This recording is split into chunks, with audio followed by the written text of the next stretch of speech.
7 freshmen on the kick coverage. Are you just going to stay with them and get better with them, or are you going to restock it a little bit? I'm going to stay with them. That discussion's been brought up, though. Blowing it up. So you were wiretapping our staff room. Yeah, we're going to stay with them. There's always a real fine line there, Bill, of you can put all your starters on there and run them down during the game, but they may have to run down 8 times full speed, and then you have to practice them all week during it. So you only have so many times that those guys can run down the field, and we want to cover kicks much better. We want to block on our return game much better. Those are 2 areas that we're working hard on this week. But right now we believe that we need to stay with the guys that are on there. They have made some mistakes. They've not fit properly. They've not adjusted to certain blocking schemes. But we're going to continue to coach them and try to get them better. We think in the long run it's overall better for our team with those guys out there right now. Mike, with Quinn putting, as I think he's put every single kickoff at least in the end zone, and you've got so many freshmen who are used to, when they're in high school, they see a kick go in the end zone, it's not coming out. Could that be affecting them a little bit when they see the ball go into the end zone and the receiver retreating back to the end zone, that they maybe let up just a little bit?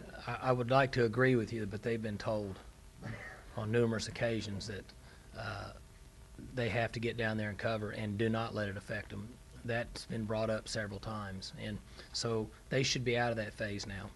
That they know that some of these guys will bring it out from 6 deep. Mike, if Quinn Sharp wasn't so good at kicking off and punting, would you be a little more hesitant to have so many young guys covering, because there's a little built-in advantage here? That's correct. If we didn't feel like that the majority of the balls would have good hang time or be somewhere around the goal line, we would have to make some adjustments. Coach, is this the best Texas A&M team you've seen since you've been head coach? I think this team is better than last year's team, but it's hard for me to go that far back. I wish I paid enough attention to it, but I'll say that this year's team, in my opinion, is playing much better than the team they had last year. That's just my opinion. I mean, Coach Sherman and his staff may feel different. How surprising is it to look out there and not only see Andrew McGee playing after what he's been through, playing at the level he is right now? Well, it's very surprising, but Andrew is a special person. His faith is so strong that when he was injured last year, from day one, he never doubted his ability to come back and play and his opportunity. Sometimes your surgeons and your doctors in the medical field and your coaches will carry on a conversation with a young man like that and kind of lean toward, you know, you had a great career and look forward to graduating and all that. And with him, that was not acceptable from day one. And he just believes in himself, has very strong faith, and when you do that, you can do things different than other people can. Because of all that you went through that week, is the A&M win last year, are you proud of that one as any you've ever had? Well, A&M was a great win for us last year. One, because it was on the road, and we went through, you know, we had some tough situations, and players were able to overcome some adversity and get started and on the right foot at that point in the season. Kevin mentioned earlier that some of the players are going to St. Francis Hospital in Tulsa. Some of your receivers have been corresponding with military men and women. How important is that to you and the program that they're involved in these activities, and why is that important, I guess? Well, I think all of us have a responsibility that if we can support or help somebody else in the position we're in, we need to do it and feel grateful we're in that position. Our players, some of them come from a background where that's instilled in them, some of them don't. And it's our job as coaches to make sure they understand that if they have a chance to give back, they need to do it. And they've gone to hospitals throughout the summer. We have some ties in with special spectators. We had them here last week on some young kids that don't have the same opportunities other young kids do. We do some things for them, but our players are involved in community. We're involved in FCA. We're involved in going to hospitals, and at times we're somewhat hesitant to publicize that because we're not doing it for the recognition. We're doing it for the right reasons. We have a number of guys that go out and read at elementary schools all the time. And so we think as a staff, and I believe strongly that if you can have an effect on somebody's life, you need to take advantage of it. And these guys have figured that out. Plus, they're developing relationships. They go around and meet people at hospitals and go out in the community and do things. And we've seen it turn around and work in their favor, where somebody gets to know them and gives them a job later, and it's just benefited them and it benefits us.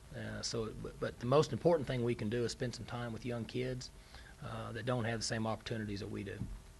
I don't think anybody's asked you this, but and he's worn him for a while, but did you sign off on Bailey's right shoe? Do you think that's part of the secret? You know, at times I actually forget about that, but honestly, my 9-year-old, who spends a lot of time kicking now out here on the field after practice, he asks me about those shoes, and I'm not sure where those came from. But if he kicks it through the uprights, he can wear whatever he wants. Mike, you're on the national stage, and Oklahoma State's a national program now, but can you tell when you're recruiting or when talking with people outside of basically your recruiting area that it helps? Can you see where being on the national stage in a game like this helps? In recruiting?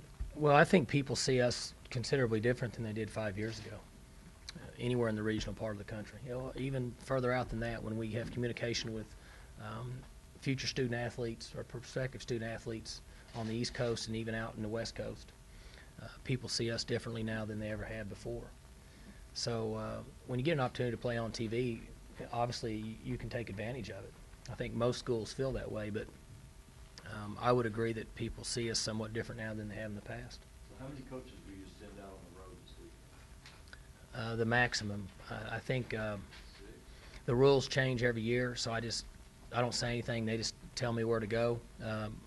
But I think that you can send out, the rule changed again. I think that you can designate a certain day or 2 days during the fall evaluation period where you can send out 10.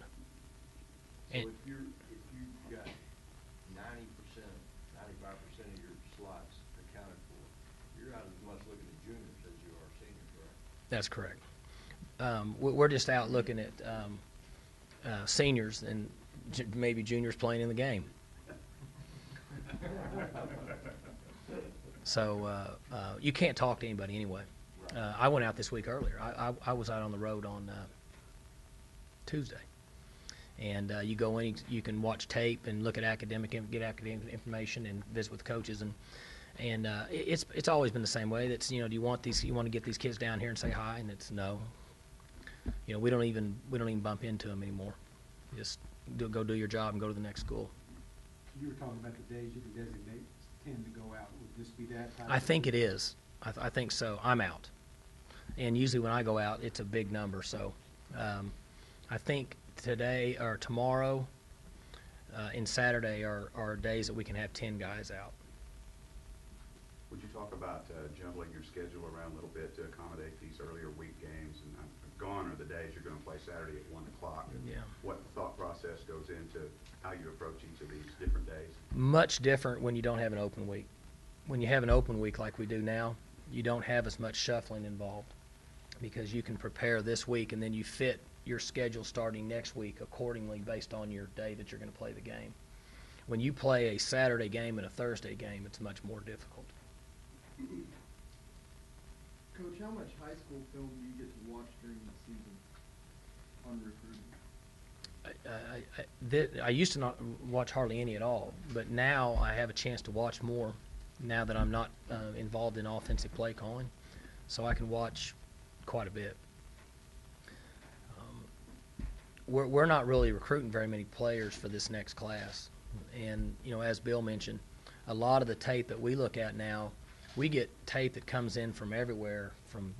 You get tape on freshmen now. They'll send you video on freshmen, sophomores. So we watch a lot of tape, and you can glance at it, but you have to be careful because they're 15 years old. You know, we're evaluating 15-year-old players now instead of 18-year-olds. So you know, you glance at it and you just kind of put it in the back of your mind and move on. You ever had an 8th, 9th grade kid actually try to commit to express it? Have not. And quite honestly, I would hope that we don't. I'm not a big fan of that. I don't think it's good for anybody. What if he's 6'2", 205? Well, I didn't say I wouldn't take one. I just said that I'm not a big fan of, I'm not a big fan of players committing in their freshman and sophomore year. I think that's somewhat ridiculous in my opinion for both sides. But Is there any credibility at all to the Mike Leach from Mexico report? Have you heard that? I hadn't heard that. It's the first I've heard of that. Our first paper says that as soon as next month, he may be hired out there. I mean, honestly, that's the first I've heard of that. Usually I hear somebody around the office talking about things like that, but that's the first I've heard of that. Am I good? All right. I knew he was doing serious.